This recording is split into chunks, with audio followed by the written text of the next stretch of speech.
ሰላም ጤና ይስጥልኝ ውድና የተከበራችሁ ቤተሰቦቼ ሁላችሁንም ሰላም ብያለሁ። ብያላችሁበት ሰላማችሁ ይብዛ እያልኩኝ ዛሬ በአዲስ ቪዲዮ በአዲስ ቻናል መጥቻለሁ። ለቻናሌ አዲስ ከሆናችሁ ላይክ እና ሰብስክራይብ እያደረጋችሁ አብራችሁኝ ቆዩ እላለሁኝ። ዛሬ እንግዲህ የመጣሁት በጽናት ድራማ ነው ማለት ነው። ጽናት ድራማ እንግዲህ ሁላችሁም እንዳያችሁት በጣም ደስ የሚል ነው። አሁን ደግሞ እንግዲህ ወደ ቀለበቱ ዝግጅት እያመሩ ነው ናሆሜ እንዲሁም ደግሞ ኪራ ማለት ነው። እንግዲህ ከብዙ ውጣ ውረድ በኋላ አሁን ወደ ቀለበቱ ዝግጅት እያመሩ ነው። የቀለበቱን ዝግጅት እንዴት አያችሁት? ናሆሚ በጣም ጓጉቷል። በቃ ተንበርክከው ሊያደርጉላቸው ነው።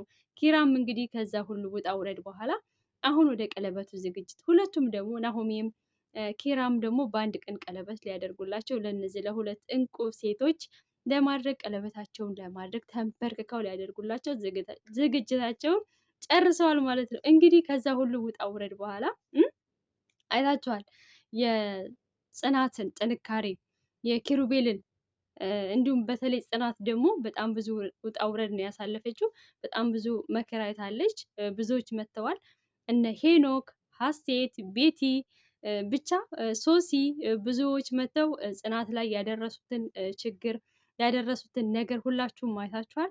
ከዛ ነገር በኋላ ደግሞ አሁን ላይ ደግሞ ለቀለበቱ ዝግጅት በጣም በጣም በጣም ጓጉተው ነው ያሉት። ያ የቀለበት ፕሮግራም መቼ ነው የሚለውን አብረን የምናይ ይሆናል። እውነት ለመናገር ከብዙ ውጣ ውረድ በኋላ ይሄ በመሳካቱ እኔ እጅግ በጣም ደስ ብሎኛል።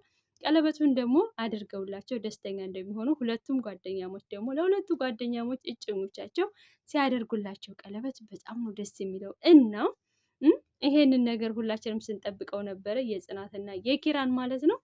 በመቀጠልም ደግሞ ጽናት ለኪሩቤል የደበቀችውን የእናቱን ህመም እውነት ለመናገር በፊትም በግልጽ አድርጋ ብትነግረው ጥሩ ነበር። ነገር ግን ይሄ በጣም ከባድ ስለሆነ ለእሷን መፍረድ አይቻልም። ምክንያቱም እጅግ በጣም ከባድ ነው፣ አስጨናቂ ነገር ነው። እናትን ያህል ነገር በዚህ አይነት ህመም ተጠቅታለች እናት ሲባል ኪሩቤል ምን ሊሰማው እንደሚችል እኛ ሁላችንም መገመት አያቅተንም። ስለዚህ ጽናትም ደግሞ ስለከበዳት ነው እንጂ ብትነግረው ምንም ማለት አልነበረም። ግን ይከብዳል፣ በጣም ነው የሚከብደው እና ለሚነግረውም ሰው ይከብዳል፣ ለሚነገረውም ሰው ይከብዳል እና ለማንኛውም ግን ፈጣሪ አምላክ ደግሞ ሰላሙን ያምጣ።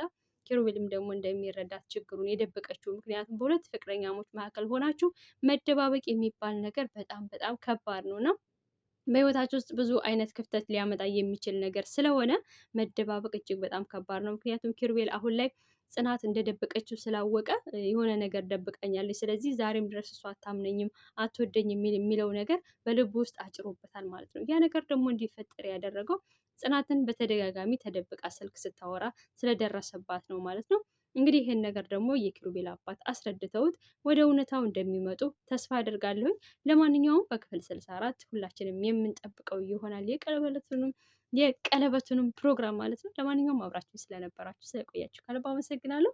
ላይክ ማድረጋችሁን ሰብስክራይብ ማድረጋችሁን አትርሱ። ባይ ባይ። አመሰግናለሁ።